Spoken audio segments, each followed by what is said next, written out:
Bah, t'en fais une drôle de tête, dis donc. Il hallucine devant ce gros gribouillis. Oh, y a de quoi. Jean Dubuffet, site agité. Tu parles que c'est drôlement agité. Ça lui donne le mal de mer. Regarde.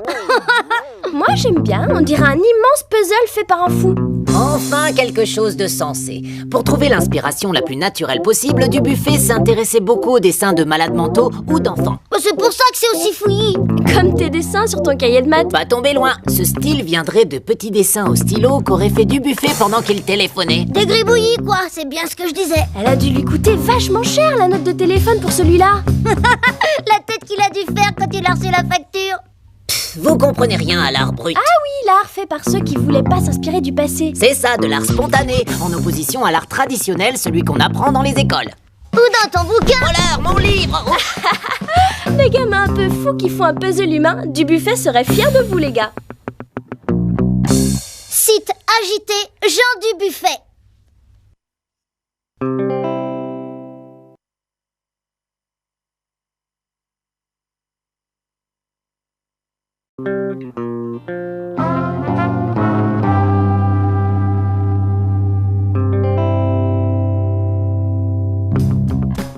Oh, mais c'est horrible! Ils vont tous être massacrés! Tu parles des tigres ou des chasseurs? Les chasseurs, je m'en moque. Ils n'avaient pas besoin d'aller attaquer les tigres.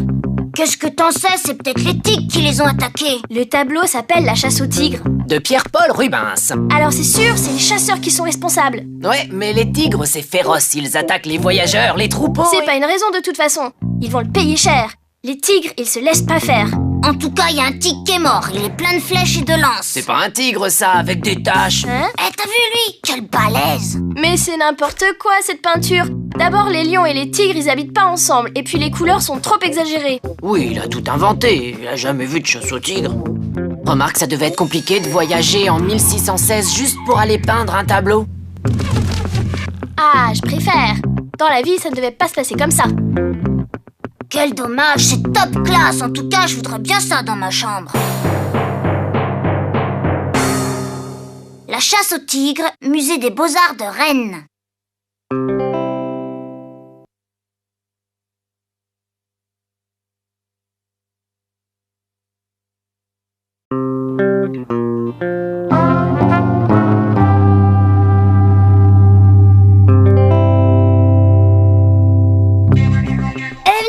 Il y a un ouvrier qui a oublié sa drôle de scie sur le bout de bois qu'il a découpé. Mais non, gros bêta, c'est une sculpture de Constantin Brancusi, Le Coq, 1935. Un coq? T'es sûr? Moi, je trouve qu'on dirait un genre d'outil. Je crois que j'ai une petite devinette pour toi, Nabi. À ton avis, à quoi on reconnaît le plus un coq? À son chant, non? À sa crête, pardi. Ça, une crête? T'as beaucoup d'imagination. Mais si, en fait, Brancusi va à l'essentiel. Il simplifie les formes au maximum pour pouvoir garder ce qui est le plus important. C'est lui l'inventeur de la sculpture moderne. Ça semble doux, ça brille, on a envie d'y toucher. C'est parce que c'est du bronze poli. Pour lui, le matériau utilisé était presque aussi important que la sculpture. Regarde le socle en bois. Il reprend le motif en dents de scie du coq. Oh, on dirait une sculpture africaine. Brancusi taillait souvent ses socles de la même façon que ses statues. Il voulait donner une impression de symétrie et d'équilibre. Mais alors il va falloir qu'il sculpte un socle, puis un socle du socle. Le coq, Constantin Brancusi.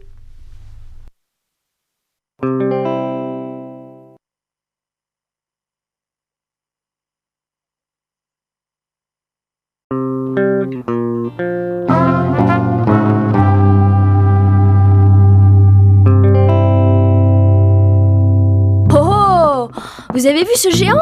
Une géante, c'est d'Alberto Giacometti, Femme debout 1960. Ah ouais, t'as raison, même qu'on voit sa poitrine. Qu'est-ce qu'elle est grande et mince, on dirait un vrai mannequin. C'est parce qu'elle mesure 2,75 m, 3 fois et demi ta taille. Sans blague. Mais pourquoi faire des trucs aussi grands? C'est parce que Giacometti voulait étirer les formes au maximum pour montrer que la taille et l'apparence n'ont pas d'importance. C'est quand même une sculpture. Puf, ça, une sculpture. On dirait un fil de fer sur lequel on a collé des formes. Mais c'est justement ça la technique de Giacometti. Il partait du fil de fer et il rajoutait de la matière autour. Ah oui, je comprends. Quand on fait de la sculpture à l'école, on nous donne un morceau de terre et on doit en enlever. Lui, il fait tout le contraire. C'est comme s'il sculptait le vide qu'il y a autour. Nouille comme elle doit arriver au même résultat, un spaghetti. Qu'est-ce qu'elle est belle. Moi, plus tard, je serai comme elle. Et je ferai tous les défilés de mode. Et maintenant, mesdames et messieurs, on applaudit bien fort notre nouvelle Miss Bricolage, Mademoiselle Fil de Fer.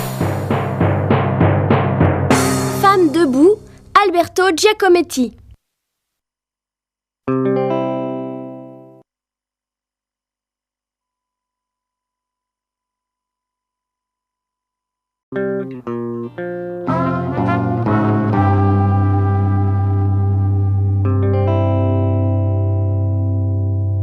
Venez voir, ils font du judo ceux-là, et je connais. Je suis ceinture jaune. Mais non, c'est de la lutte bretonne. En plus, c'est marqué. Tu vois bien qu'ils ont pas de kimono. Et qu'est-ce qu'il fait là, Napoléon? C'est pas Napoléon, c'est un gendarme. Ouais, mais il fait rien, ils se battent, il devrait les arrêter. Y a pas que lui qui fait rien, les gens derrière, ils ont l'air de s'ennuyer. Ils ne s'ennuient pas, ils respectent. Pour eux, en Bretagne, en 1890, la lutte bretonne, c'était important, c'était une grande fête. Moi, je dis que c'est celui de droite qui va gagner. Ouais, vas-y, plaque-le. Ils ont des super gros pieds. Oh, ils vont écraser le nom du peintre. Paul Sérusier. C'était un habit. Waouh, il s'appelle comme moi, copieur. Les nabis étaient un groupe d'artistes qui aimaient montrer la vie de tous les jours avec un dessin simple et des couleurs profondes. C'est vrai que l'herbe, elle est jaune de chez jaune. Ah, mais qu'est-ce que tu fais? Ah, Tu m'as filé un cours sur les nabis, alors je te donne ton premier cours de lutte bretonne. Lutte bretonne, musée d'Orsay.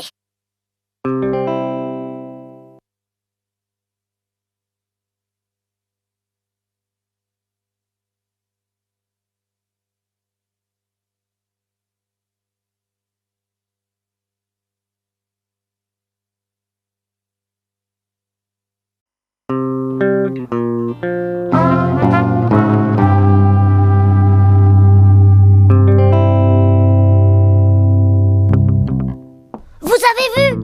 Il y a même des dessins d'enfants dans les musées. Gaston Chessac, 1910-1964. Ton enfant, il avait 50 ans quand il a peint ce tableau. C'est de la triche. Il devrait y avoir une limite d'âge pour les dessins d'enfants. Les adultes, quand ils copient les enfants, ils se retrouvent dans les musées. Et nous, Eh, mais c'est pas que de la peinture. Il a collé des bouts de papier peint.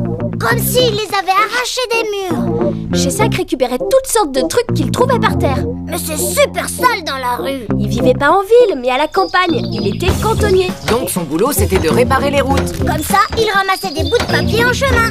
Et le soir, après le boulot, il les assemblait et peignait par-dessus. Alors peintre, c'était pas son vrai métier, c'était seulement son passe-temps. C'est une bonne idée de prendre des objets dont plus personne ne veut pour faire des tableaux. Alors faut continuer à jeter les papiers par terre. Sinon les peintres comme Chessac, ils n'auront plus rien pour leur tableau. Oh ça va, si on peut même plus plaisanter. Personnage, Gaston Chessac.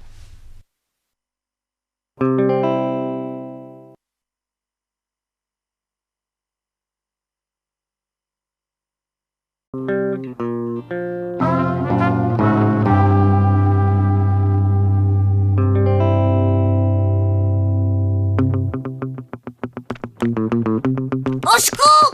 Il y a un marin qui s'est noyé! Où tu vois ça? Ben là, t'es bigleux! Regarde, y a plus que son chapeau! Faut appeler le SAMU! Nastico, y avait pas le SAMU en 1895. Et en plus, c'est pas un chapeau de marin, c'est une bouée. N'importe quoi! Une bouée, c'est pas comme ça!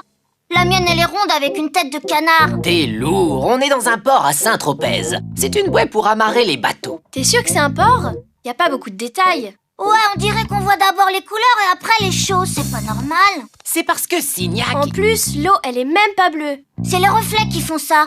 Normal, Signac. Il y en a vachement, c'est plein de petites couleurs qui se cognent les unes contre les autres. Y a aucune couleur qui est entière, c'est que des petits bouts! Ouais, c'est parce que Signac... Tu nous saoules avec ton Signac. C'est qui celui-là? Le peintre. C'était un divisionniste. C'est pour ça que les couleurs sont séparées comme ça, comme une mosaïque. Ça va, on avait compris, hein, pas besoin du bouquin.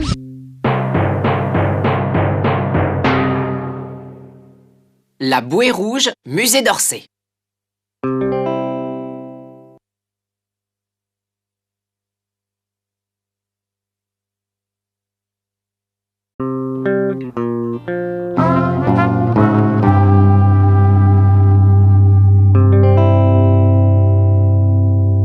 Regardez, y a quelqu'un qui a fait des graffitis sur le mur. Ah ouais, dis donc, le directeur du musée, il va pas être content. N'importe quoi, c'est un tableau de Jean-Michel Basquiat, un peintre noir américain des années 80, très célèbre. Célèbre ça? C'est des gribouillis plein n'importe comment. Pas des gribouillis, des tags, il en faisait dans les rues de New York. Ah ouais, il a continué à taguer mais dans les galeries d'art. Mais non, il s'inspirait de l'art primitif de ses ancêtres africains. Et comment tu sais tout ça, toi? Par un copain de mon frère qui fait plein de tags aussi. Basquiat a peint l'histoire du peuple noir. Ici, c'est un marché aux esclaves et là, ça doit être l'affreux marchand. Ah oui d'accord, c'est pour ça qu'il s'est énervé sur la toile. Et là, il y a même un grand coup de pinceau. C'est parce qu'il est en colère. Il veut défendre ses frères noirs. Les taggeurs, ils ont souvent la rage. Et il y a une super tête de mort. Avec une couronne d'épines comme Jésus, pour montrer que les esclaves aussi ont été martyrisés. C'est vrai, ça dégouline comme du sang. Et ton copain, ces tags, ça veut dire quoi? Ça veut dire que Mona et lui égale amour éternel. Marché aux esclaves, Jean-Michel Basquiat.